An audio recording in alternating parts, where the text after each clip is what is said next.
El que tiene mis mandamientos y los guarda es el que me ama, y el que me ama será amado por mi Padre, y yo lo amaré y me manifestaré a él. La bendita palabra del Señor estará en Mateo capítulo 13, versículos 51 y 52. Jesús les dijo: ¿Habéis entendido todas estas cosas? Ellos respondieron: Sí, Señor. Él les dijo: Por eso todo escriba docto en el reino de los cielos es semejante a un padre de familia que saca de su tesoro cosas nuevas y cosas viejas.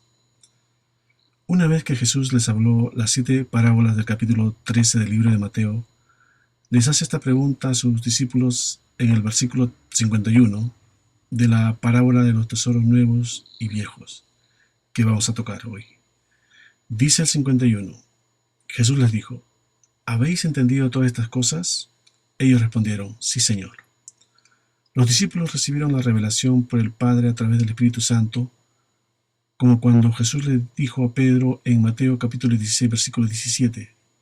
Entonces le respondió Jesús: Bienaventurado eres Simón, hijo de Jonás, porque no te lo reveló carne ni sangre, sino mi Padre que está en los cielos. Vean algo interesante aquí. Jesús no le dice Pedro, sino Simón, que quiere decir en el original el que escucha a Dios o el que obedece. Ahora bien, recordemos lo que Jesús dijo a sus discípulos en la parábola del sembrador en Marcos capítulo 13, versículo 13. Y les dijo: ¿No entendéis esta parábola? ¿Cómo pues entenderéis todas las parábolas? En esa parábola explicamos que no se refería a la información que pudiéramos sacar de esa parábola para las otras parábolas, sino que lo primero que tenemos que aprender ante cualquier otra enseñanza es que tenemos que creer, tenemos que aprender a vivir por la palabra. Dice Mateo capítulo 4, versículo 4. Él respondió y dijo: Escrito está, no solo de pan vivirá el hombre, sino de toda palabra que sale de la boca de Dios. Si no entendemos que tenemos que aprender a vivir por la palabra, no entenderemos las demás. Tenemos que aprender a cultivar la semilla en nuestros corazones. ¿Y cómo aprendemos a cultivar? Bueno, igual que toda planta en lo natural, igual que cuando alguien planta una semilla en su jardín, primero limpia el terreno, prepara la tierra, saca toda la maleza a su alrededor. Si la tierra está dura, hay que ablandarlo. Luego se hace un pequeño hoyo, se pone la semilla y se cubre con la tierra. Luego se echa agua, esta semilla absorbe el agua del suelo, se hincha y se abre, después sale una pequeña raíz, aparece el tallo, luego las hojas y eventualmente el fruto. Es decir, que la semilla cumpla su ciclo y produzca. Así también en lo espiritual. Cae la palabra en nuestros corazones. Si cae un corazón humillado es porque ya fue ablandado, es una buena tierra. Si hay arrepentimiento es porque se limpió de malezas, aunque siempre hay que ir manteniéndola, porque de tiempo en tiempo vuelven a salir las malas hierbas si no se cuida. Luego se cubre de tierra, se cubre de humildad, se le echa agua. La palabra siempre debe estar ahí, porque si no se te seca la planta. Debe ser agua pura. Si le echan químicos, el fruto puede salir insípido. Dice Jeremías capítulo 24, versículo 3. Y me dijo Jehová: ¿Qué ves tú, Jeremías? Y dije: higos, higos buenos, muy buenos, y malos, muy malos, que de malos no se pueden comer. Sigamos con el proceso. Luego se rompe la semilla, muere tu yo, después sale una pequeña raíz, hay que ir arraigándose en Cristo, eso produce crecimiento. Así como en lo natural, el dióxido de carbono del aire es asimilado por las hojas, así también la palabra debe ser practicada en el día a día, y así también como la luz del sol es aprovechada en las hojas mediante la clorofila, así también el Hijo de Dios necesita de pruebas para poder crecer, y con todos estos componentes llegará el momento en que esa planta produzca sus frutos. Entonces, siguiendo con la parábola, cuando Jesús les pregunta si habían entendido, sus discípulos le dijeron que sí, y aquí es donde Jesús dice la parábola. Recordemos que una parábola es una comparación.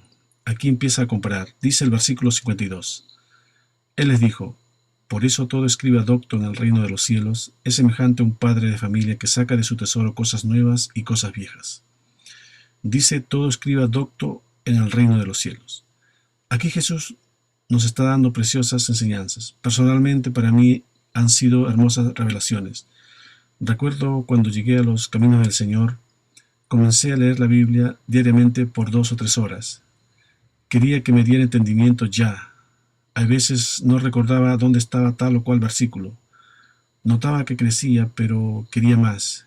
Y por la gracia del Señor lo digo. Siempre que estudiaba la palabra, solo lo leía y no lo escribía. Hasta que una noche me muestra un bolígrafo de oro. Y entendí que había que escribirlo. Así que cuando me revela su palabra durante la noche, apenas me levanto por la mañana o inclusive en la madrugada cuando repentinamente me levanto después que Él ha puesto la palabra en mi mente, lo escribo en un cuaderno, porque algunas veces no recuerdo exactamente lo que me dijo. Así, desde esa vez, frecuentemente lo escribo, porque recuerden, la palabra son espíritu y la mente es frágil.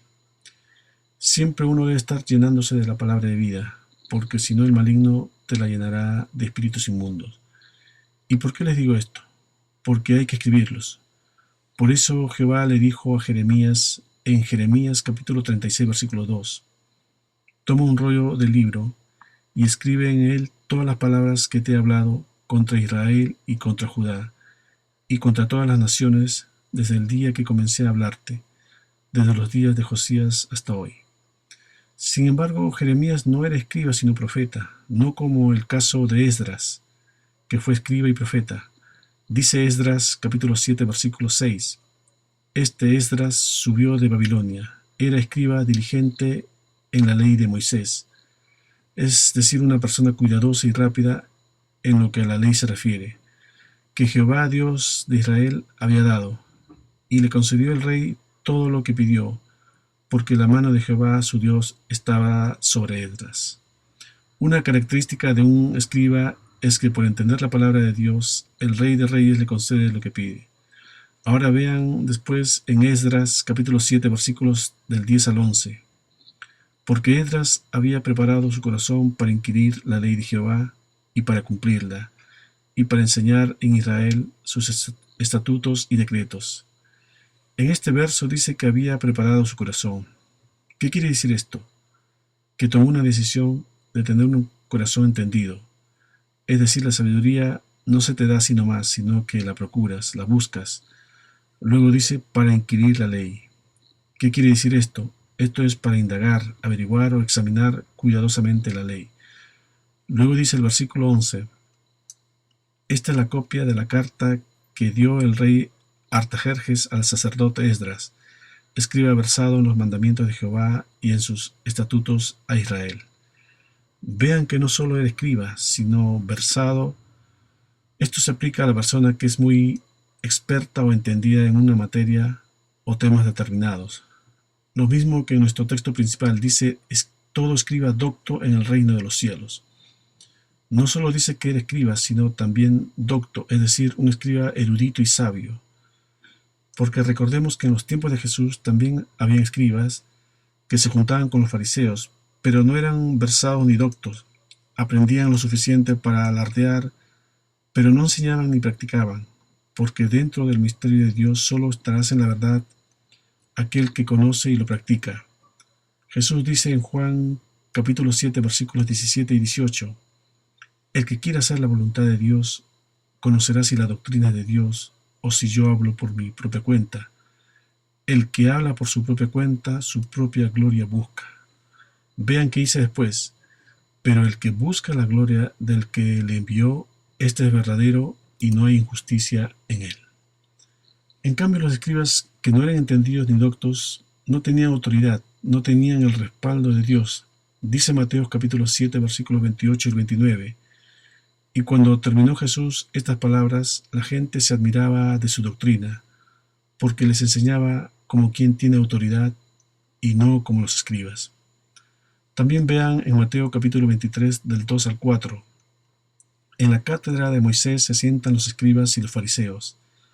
Así que todo lo que os digan que guardéis, guardadlo y hacedlo, mas no hagáis conforme a sus obras, porque dicen y no hacen, porque atan cargas pesadas y difíciles de llevar y las ponen sobre los hombros de los hombres, pero ellos ni con un dedo quieren moverlas.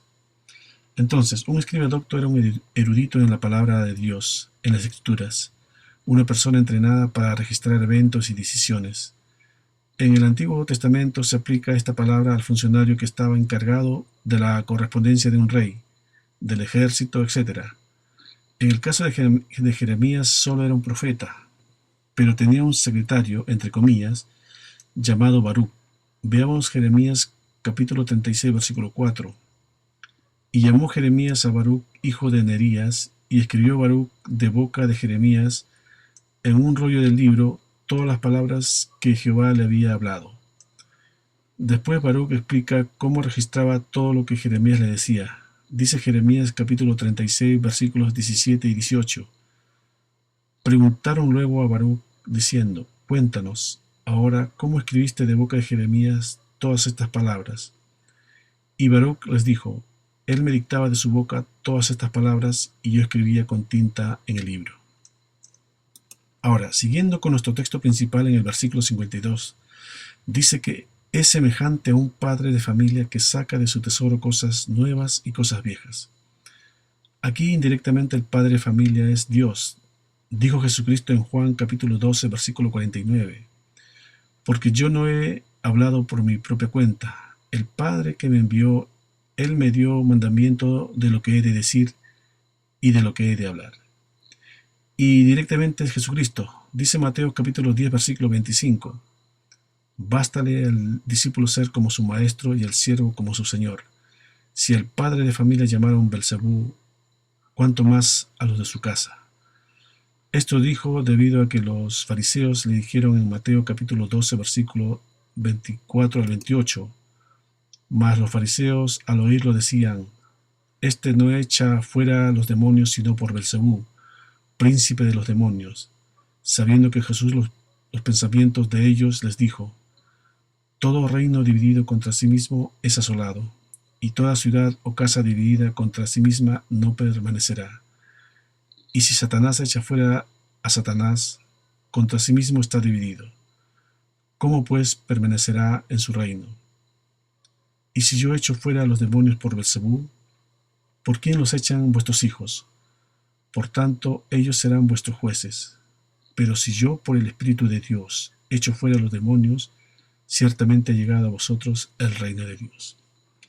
El mismo concepto de padre de familia lo vemos en Mateo capítulo 13, versículo 27. Vinieron entonces los siervos del padre de familia y le dijeron: Señor, ¿no sembraste buena semilla en tu campo? ¿De dónde pues tienes cizaña? También en Mateo capítulo 20, versículo 1. Porque el reino de los cielos es semejante a un hombre, padre de familia, que salió por la mañana a contratar obreros para su viña. También padre de familia es alguien que es proveedor, alguien que es protector. Entonces, cuando decimos padre, no solamente lo decimos por la posición, sino por lo que implica esa posición. Es alguien que está pendiente de dejar a sus hijos experiencias, herencias en todo el sentido de la palabra, para que sigan adelante, como un padre espiritual. Escuche esto: cuando Abraham abrió los pozos, no solamente era para dar de beber a sus rebaños. Abraham estaba abriendo a futuro lo que le iba a dejar a su hijo Isaac. Más tarde, después Isaac los reconoce como suyos y los destapa. Dice Génesis capítulo 26, versículo 18. Y volvió a abrir Isaac los pozos de agua que habían abierto en los días de Abraham su padre, y que los filisteos habían cegado después de la muerte de Abraham, y los llamó por los nombres que su padre los había llamado. Así que de alguna manera, padre de familia, venimos a ser todos los que llevamos el mensaje genuino de nuestro Padre Celestial. Dice Lucas capítulo 22, versículo 11, y decid al padre de familia de esa casa: el maestro te dice, ¿dónde está el aposento donde he de comer la Pascua con mis discípulos? Este padre de familia tenía un aposento, un alojamiento dispuesto para Jesús y sus discípulos, seguramente un genuino seguidor de Jesucristo. Con esto también, al decir padre de familia, la palabra de Dios nos está diciendo que nos transforma en una especie de patriarca, llamado así en el Antiguo Testamento a la persona que era jefe o cabeza de una numerosa familia o descendencia. Se refiere a alguien que tiene la capacidad de guiar, de dirigir, de perfeccionar a otros, por la gracia, por el amor de nuestro Padre Celestial. Cuando habla de padre de familia, no solo se está refiriendo a ser padres, sino guías. Y la diferencia principal de estos padres de familia es que bendicen, porque la palabra de Dios está en su boca. Y cuando uno tiene el Espíritu Santo, comienzas a entender el lenguaje de alguien que te está hablando ya no de su propia sabiduría humana, sino que te habla proféticamente. Así se le escribe a Docto, y queriéndolo o no, comienzas a ser hijos espirituales. Dijo Pablo en Filipenses capítulo 4, versículo 9, lo que aprendisteis y recibisteis y oísteis y visteis de mí, esto haced, y el Dios de paz estará con vosotros. Siguiendo en el versículo 52 dice después, que saca de su tesoro cosas nuevas y cosas viejas. Dice de su tesoro, no dice de sus tesoros. Está hablando de su esencia, de su corazón. La palabra tesoro viene del latín thesaurus y del griego thesauros, que significa concentración de riqueza. Pueden ser objetos, cosas o personas. Su finalidad es servir de depósito de valor inconmensurable, no medible.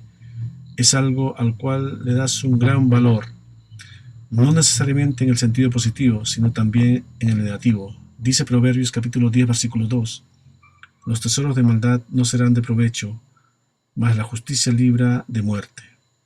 También Proverbios capítulo 15, versículo 16, mejor es lo poco con el temor de Jehová que el gran tesoro donde hay turbación.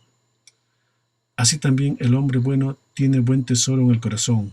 Por eso dice Lucas capítulo 6, versículo 45, el hombre bueno del buen tesoro de su corazón saca lo bueno, y el hombre malo del mal tesoro de su corazón saca lo malo, porque de la abundancia del corazón habla la boca. Porque dice después Lucas capítulo 12, versículo 34, porque donde está vuestro tesoro, ahí estará también vuestro corazón. Porque si tu tesoro es la palabra de Dios, entonces has puesto la mira en el reino. Dice Colosenses capítulo 3, versículo 2, poned la mira en las cosas de arriba, no en las de la tierra. Por lo mismo Pablo luchaba a favor de los colosenses. Dice Colosenses capítulo 2, versículos 2 y 3, para que sean consolados sus corazones, unidos en amor, hasta alcanzar todas las riquezas del pleno entendimiento, a fin de conocer el misterio de Dios, el Padre y de Cristo, en quien están escondidos todos los tesoros de la sabiduría y del conocimiento. Dice 2 Corintios capítulo 4, versículo 7, pero tenemos este tesoro en vasos de barro, para que la excelencia del poder sea de Dios y no de nosotros. Siguiendo en este versículo 52, dice que saca cosas nuevas y cosas viejas. Sacar es hablar, predicar, profetizar, enseñar, ayudar y sobre todo practicar. Un escriba docto, como en todas las cosas de la vida en la que se desea ser mejor, debe estar en constante práctica. Cierta vez un muchacho le dijo a un excelente violinista ya mayor, Señor, daría la vida por tocar como usted. Y el violinista le respondió, yo he dado mi vida para tocar así. Y todo esto viene de las Escrituras. Dice Salmos capítulo 111, versículo 10. El principio de la sabiduría es el temor de Jehová. Buen entendimiento tienen todos los que practican sus mandamientos. Su loor permanece para siempre. Mientras más practicas, se va haciendo más grande en ti la luz de Cristo. Dice Juan capítulo 3, versículo 21. Mas el que practica la verdad, viene la luz para que sea manifiesto que sus obras son hechas en Dios. Veamos lo que dice 1 de Juan capítulo 1, versículo 6. Si decimos que tenemos comunión con Él y andamos en tinieblas, mentimos y no practicamos la verdad. Ahora, es un proceso, desde que Dios nos da la fe hasta llegar a conocer la plenitud del amor de Cristo. Dice Romanos capítulo 2, versículo 3. Digo pues, por la gracia que me es dada a cada cual que está entre vosotros, que no tengáis más alto concepto de sí del que debe tener, sino que piense de sí con cordura. Dice ahora, conforme a la medida de fe que Dios repartió a cada uno. Ahora dice Efesios capítulo 3, versículo 19, y de conocer el amor de Cristo que excede a todo conocimiento para que seáis llenos de toda la plenitud de Dios. Es un proceso según vamos creciendo en el conocimiento de Cristo. Por eso dice 2 de Pedro, capítulo 1, versículos del 5 al 8. Vosotros también, poniendo toda diligencia, por esto mismo, añadid a vuestra fe virtud, a la virtud conocimiento, al conocimiento dominio propio, al dominio propio paciencia, a la paciencia piedad, a la piedad afecto fraternal y al afecto fraternal amor. Porque si todas estas cosas están en vosotros y abundan, no os dejarán estar ociosos ni sin fruto en cuanto al conocimiento de nuestro Señor Jesucristo. Ahora bien, volviendo y siguiendo en el versículo 52 de Mateo capítulo 13, saca cosas nuevas y cosas viejas. Vean que primero menciona las cosas nuevas y después las cosas viejas. Podríamos interpretar aquí por cosas nuevas a la nueva revelación que Jesús está enseñando a sus discípulos, al Nuevo Testamento, y por cosas viejas al entendimiento de la ley, al Antiguo Testamento. Recuerdo que cuando me propuse empezar a leer toda la Escritura, toda la palabra de Dios, comencé a consultar por dónde había de empezar. Algunos me dijeron empieza por el libro de Juan, otros me dijeron no, mejor por el Nuevo Testamento, y otros me dijeron empieza desde Génesis. Al final decidí empezar a leer por el Antiguo Testamento, y digo leer porque aún no había aprendido a escudriñar. Cuando leí el Génesis me pareció interesante, aunque algunas cosas lo había aprendido en el colegio y cuando estaba en el mundo.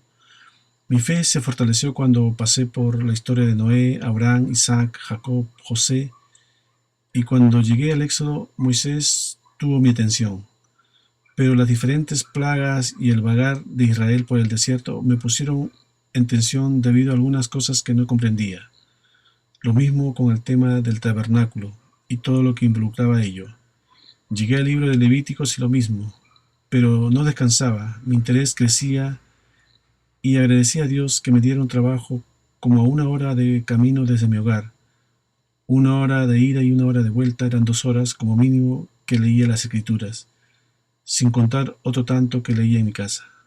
Hubo veces cuando me tocaba trabajar en la iglesia física en que leía el Nuevo Testamento, pero luego volvía al Antiguo Testamento donde me había quedado. Esto me ayudó mucho en mi crecimiento espiritual.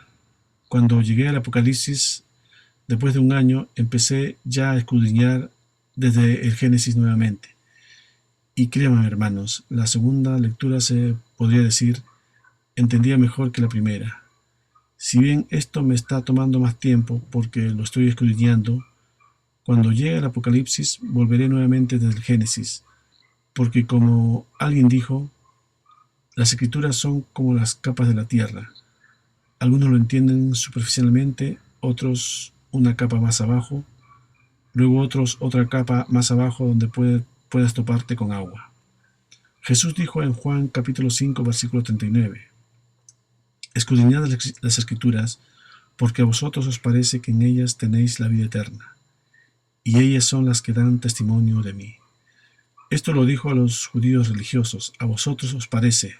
No les dijo vosotros están seguros, porque aquellos religiosos entendían que Él era el camino, pero no querían tomar esa ruta. Debemos de juntar agua para que en un momento dado Jesús la convierta en vino. Dice en Juan capítulo 2 versículos del 7 al 12. Jesús les dijo, llenad agua estas tinajas, y las llenaron hasta arriba. Entonces les dijo, sacad ahora un poco y presentadlo al encargado del banquete. Y se lo presentaron. Cuando el encargado del banquete probó el agua hecha vino, sin saber de dónde era, aunque sí lo sabían los sirvientes que habían sacado el agua. ¿Por qué les digo todo esto? Porque si verdaderamente están compenetrados con la palabra de Dios, será como aquel padre de familia que saca de su tesoro cosas nuevas y viejas. La primera son las revelaciones de Dios, pero para entender las nuevas debes comprender las viejas. Dice Romanos capítulo 15 versículo 4, porque las cosas que se escribieron antes para nuestra enseñanza se escribieron, a fin de que por la paciencia y la consolación de las Escrituras tengamos esperanza. Y no solo para nuestra esperanza, sino para nuestra amonestación, Dice 1 Corintios capítulo 10 versículo 11, y estas cosas le acontecieron como ejemplo, y están escritas para amonestarnos a nosotros, a quienes han alcanzado los fines de los siglos. Con ese precioso tesoro lo posees todo, riquezas que no solo pueden salvar tu alma, sino la de otros.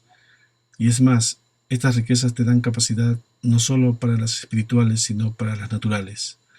Dice Pablo en 2 Corintios capítulo 6 versículo 10, como entristecidos, mas siempre gozosos, como pobres, mas enriquecidos, a muchos, como no teniendo nada, mas poseyéndolo todo.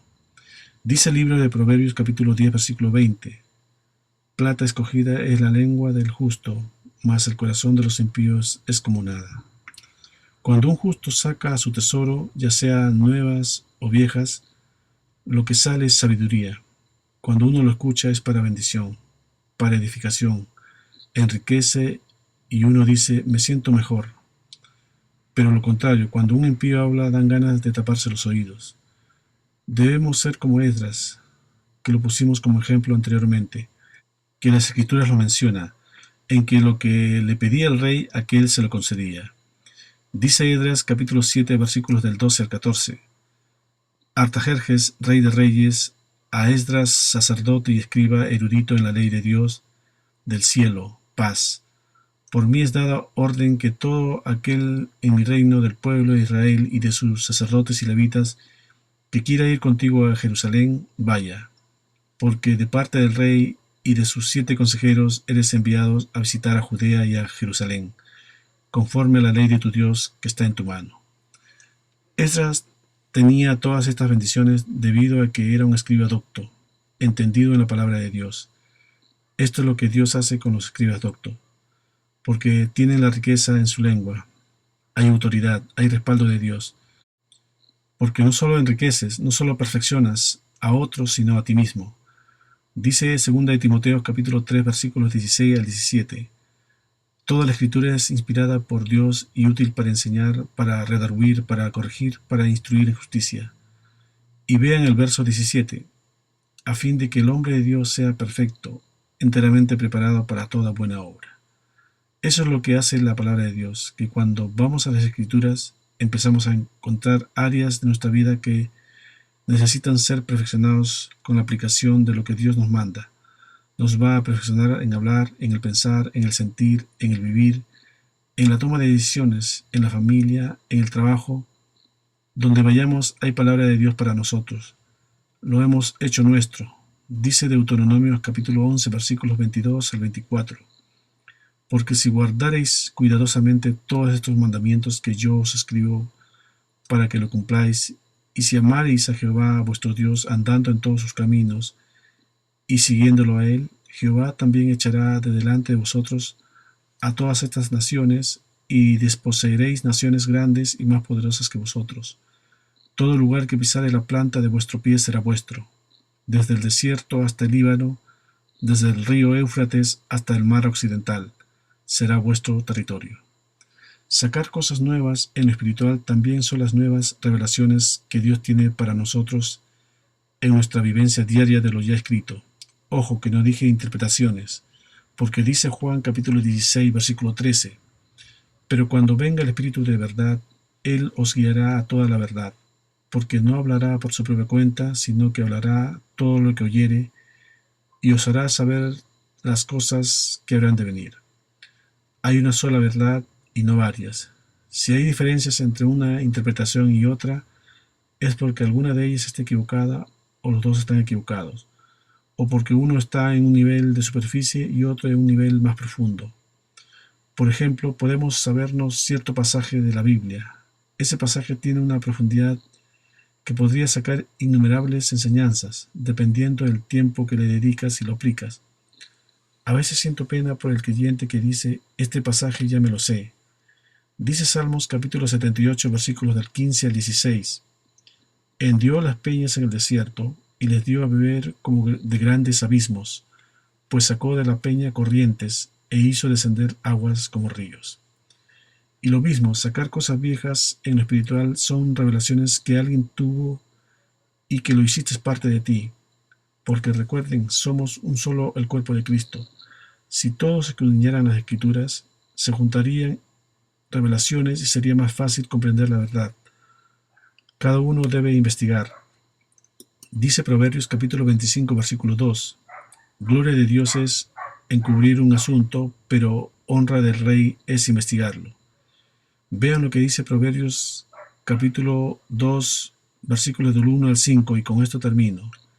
Hijo mío, si recibiereis mis palabras y mis mandamientos guardares dentro de ti, haciendo estar atento tu oído a la sabiduría, si inclinares tu corazón a la prudencia, si clamares a la inteligencia, y a la prudencia dieres tu voz, si como a la plata la buscares y la escudriñares como a tesoros, entonces entenderás el temor de Jehová y hallarás el conocimiento de Dios. Amén.